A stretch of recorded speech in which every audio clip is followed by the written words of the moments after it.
Quando ocorrem guerras, o direito internacional humanitário estabelece regras sobre como elas devem ser conduzidas. Os Estados elaboram essas regras para proteger a população civil das consequências das hostilidades. Estas regras definem quais alvos podem ser atacados legalmente e de que modo, com base em um cuidadoso equilíbrio entre a necessidade militar e a humanidade. Como todo o DIH, essas regras se aplicam independentemente dos motivos do combate. Os três princípios principais são distinção, proporcionalidade e precauções. O princípio de distinção exige que as partes envolvidas em conflitos armados façam sempre a distinção entre a população civil e os combatentes, e entre os bens de caráter civil e os objetivos militares. Os ataques contra objetivos militares, inclusive contra os combatentes, não são proibidos. Em contraste, a população civil, as pessoas civis e os bens de caráter civil nunca devem ser atacados. Ataques diretos contra eles são proibidos,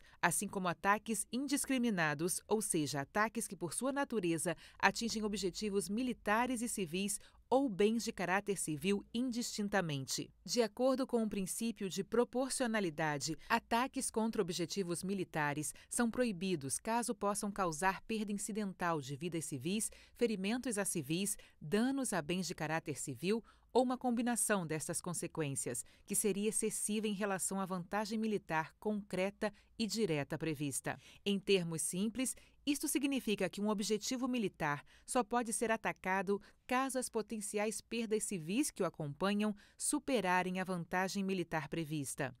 O princípio de precauções exige que na condução de operações militares seja tomado um cuidado constante para poupar a população civil, as pessoas civis e os bens de caráter civil.